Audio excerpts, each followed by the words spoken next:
Hello दोस्तों, तो चलिए आज चलते हैं, हम देखेंगे नॉन फाइनाइट वर्ब के बारे में। नॉन फाइनाइट वर्ब के बारे में देखेंगे कि नॉन फाइनाइट वर्ब जो कि आपको सीपीयू हो, सीजीएल हो, जितना भी कॉम्पिटिटिव एग्जाम होता है, एसएससी होता है, सब में ये भर भर के पूछा जाता है। एटलीस्ट 8 नंबर्स, 10 नंबर्स, 12 नंबर का ये पूछा जाता है। तो चलिए आज देखते हैं, इस और पूरा जानते हैं शॉर्ट वीडियो में ही। चलिए तो देखिए, फाइनाइट यानी नॉन फाइनाइट जो वर्ब बना, ये क्या वर्ब का टाइप है? ये वर्ब का टाइप है। वर्ब बेसिकली कितने होते हैं? 2 टाइप्स होते हैं। ऐसे तो बहुत सारे वर्ब होते हैं, वर्ब के टाइप बहुत सारे हैं। Main verb, helping verb, transitive verb, intransitive verb, active verb, linking verb, helping verb, बहुत सारे बांटा गया है। Regular verb, irregular verb. लेकिन वर्ब का एक और भी टाइप है जिसको बोलते हैं फाइनाइट और नॉन फाइनाइट वर्ब। इसके बेसिस के आधार पर इसको रखा गया, नॉन फाइनाइट आता है। तो चलिए इसके बारे में चलते हैं। देखिए, फाइनाइट वर्ब वो होता है a verb, a finite verb is an verb that are limited by the subject and tense. ये क्या लिखा है, इसको छोड़ दीजिए, सिंपल में समझिए। जो सब्जेक्ट और टेंस के अकॉर्डिंग वर्ब चेंज हो जाता है, जो सब्जेक्ट और वर्ब के अकॉर्डिंग क्या हो जाता है, टेंस चेंज हो जाता है, वर्ब चेंज हो जाता है, उसको बोलेंगे हम फाइनाइट वर्ब। यानी सब्जेक्ट और टेंस के अकॉर्डिंग जो वर्ब चेंज हो जाएगा वो क्या कहलाएगा, हमारा फाइनाइट वर्ब। जैसे मैं एग्जांपल में देखिए, जैसे ही गोज टू मार्केट, वह बाजार जाता है, वह बाजार जाता है। तो यहाँ पे ही के अकॉर्डिंग क्या आया है, गोज आया है। लेकिन यहीं पे लगाते हैं आई गो, तो आई गो टू मार्केट, मैं बाजार जाता हूं। जैसे यहाँ ही से क्या हुआ, आई हुआ, तो क्या हो गया, वर्ब चेंज हो गया, गो हो गया। यानी ये बदल रहा है, यानी सब्जेक्ट के अकॉर्डिंग में क्या हो रहा है, बदल रहा है। देखिए पास्ट में, यू वेंट टू मार्केट, आप बाजार गए, आप बाजार गए। तो देखिए ये टेंस में भी क्या हो रहा है, यानी गो से क्या हो गया, वेंट हो गया। तो जो यही कहता है फाइनाइट वर्ब, उसके कहते हैं जो क्या, जो सब्जेक्ट और टेंस के अकॉर्डिंग क्या हो जाए, चेंज हो जाए। जो सब्जेक्ट और टेंस के अकॉर्डिंग चेंज हो जाए उस वर्ब को क्या बोलेंगे, फाइनाइट वर्ब। नेक्स्ट चलिए एग्जांपल देखिए, दे हैव प्लेड। तो यहाँ हैव जो है क्या है, फाइनाइट वर्ब है। और नॉन फाइनाइट वर्ब वो होता है जो यानी यहाँ सब्जेक्ट और टेंस के अकॉर्डिंग चेंज नहीं होता है। Non finite verb doesn't change according to the subject and verb.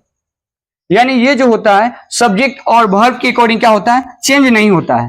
Non finite verb उसको बोलते हैं क्या। और इसको बेसिकली 3 टाइप में बांटा गया है। नॉन फाइनाइट वर्ब को बेसिकली कितने टाइप में बांटा गया है, उसको जानने से पहले सबसे पहले देखते हैं इसका एग्जांपल। जैसे में आई लाइक टू प्ले, ये टू प्ले, यहाँ पे ही रहेगा तो भी टू प्ले लगेगा, और यू रहेगा तो भी टू प्ले लगेगा, और दे रहेगा तो भी क्या लगेगा, टू प्ले लगेगा। तो इसके देखिए ये वाला तो चेंज हुआ, ये वाला चेंज नहीं हुआ, और ये वाला क्या हो गया, चेंज हो गया। तो ये हमारा फाइनाइट वर्ब होगा, और ये वाला क्या होगा, नॉन फाइनाइट वर्ब होगा। जो चेंज हो जाएगा फाइनाइट वर्ब, और जो चेंज नहीं हुआ क्या होगा, नॉन फाइनाइट वर्ब। सी लाइक्स, देखिए ये लाइक चेंज हो गया लाइक्स में, तो ये क्या हुआ, फाइनाइट वर्ब। जबकि टू प्ले क्या हो जाएगा, non finite verb. Reading book is good, sir जो ये रीडिंग है ये क्या एज इट इज या नाउन के रूप में काम कर रहा है। ये रीडिंग जो है क्या है, नॉन फाइनाइट वर्ब। और इसको बेसिकली कितने टाइप में बांटा गया है, तो 3 टाइप में बेसिकली बांटा गया है। पहला जिरंड, और दूसरा इन्फिनिटिव, और थर्ड हमारा आ जाता है पार्टिसिपल। और पार्टिसिपल को भी 3 टाइप में डिवाइड किया गया है, जिसमें participle, present participle, past participle and perfect participle. तो चलिए इसको जानते हैं। जिरंड की पहचान बहुत सिंपल है, कुछ नहीं करना है। अगर वर्ब में आईएनजी और नाउन की तरह एज इट इज काम करता है तो उसको समझेंगे जिरंड। जैसे में देखिए यहाँ रीडिंग, रीडिंग की जगह यहाँ स्विमिंग होता है तो भी क्या होता है, ये जिरंड का काम करता है। यानी ये नाउन की तरह काम करता है। और सेकेंड ये है कि ये नाउन की तरह काम करता है और आईजी फॉर्म में रहता है, यानी कहें तो बिफोर। इसी को बोलते हैं प्रेजेंट पार्टिसिपल। यानी सेम है, थोड़ा सा का डिफरेंट है। ये जो आता है ये टेंस के अकॉर्डिंग आता है, लेकिन इसमें नाउन के अकॉर्डिंग आता है। ये ऑब्जेक्ट के अकॉर्डिंग भी आता है, लेकिन ये नाउन और ऑब्जेक्ट के अकॉर्डिंग आता है। तो ये चीज सीखेंगे, यानी जिरंड, इन्फिनिटिव और पार्टिसिपल, ये नॉन फाइनाइट का क्या है, पार्ट है। और इसको बेसिकली इन्फिनिटिव का पहचान क्या है कि वर्ब के पहले क्या रहेगा, टू। तो देखिए यहाँ पे, यहाँ जो टू लगा है, आई लाइक टू प्ले, यहाँ टू प्ले इसके यानी वर्ब के पहले क्या है, टू है, तो ये काम करेगा इन्फिनिटिव का। और यहाँ रीडिंग क्या काम करेगा, ये जिरंड का काम करेगा। तो यहाँ इन्फिनिटिव का पहचान है कि वर्ब के पहले क्या लगा रहेगा, टू लगा रहेगा। यहाँ देखिए प्ले जो है, प्ले यानी प्ले के पहले क्या है, टू, तो इन्फिनिटिव का काम कर रहा है। और यहाँ रीडिंग क्या कर रहा है, किसका काम कर रहा है, जिरंड का काम कर रहा है। पार्टिसिपल को 3 टाइप में डिवाइड किया गया है, present participle, past participle and then third क्या होता है, परफेक्ट पार्टिसिपल। प्रेजेंट पार्टिसिपल को पहचाना बहुत आसान है। वर्ब का चौथा रूप, कहने का आईएनजी का जो भी फॉर्म होता है वो क्या होता है, प्रेजेंट पार्टिसिपल होता है। पास्ट पार्टिसिपल क्या होता है, वर्ब का तीसरा जो रूप होता है, थर्ड फॉर्म, वो क्या होता है, पास्ट पार्टिसिपल होता है। और परफेक्ट पार्टिसिपल में हैविंग लगा रहता है, हैविंग, और उसके बाद में भी थ्री आता है।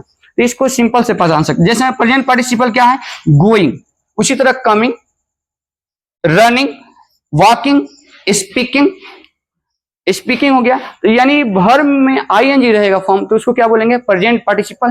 पास्ट पार्टिसिपल क्या होता है, वर्ब का जो तीसरा रूप होता है वो क्या कहलाता है, पास्ट पार्टिसिपल। जैसे में गॉन, प्लेड, लुक्ड, ईटेन, ये सब क्या, रोटेन, ये सब क्या हो गया, ये यानी थर्ड फॉर्म में रहेगा तो उसको पास्ट पार्टिसिपल कहेंगे। और परफेक्ट पार्टिसिपल क्या कहलाएगा, यानी हैविंग फॉर्म में रहेगा। जैसे में हैविंग, रोटेन, शरा हुआ, और क्या, हैविंग ईटेन, खाया हुआ। मतलब ये चीज जो यानी है पहले रहेगा और उसके बाद क्या रहेगा, V3। तो ये इसके बारे में डिटेल्स जानना है तो इसको नेक्स्ट वीडियो में मिलेंगे, फिर इसको डिटेल्स चलेंगे। चलिए आज के लिए यहीं पर क्लास को वाइंड अप करते हैं, फिर मिलते हैं। Thank you.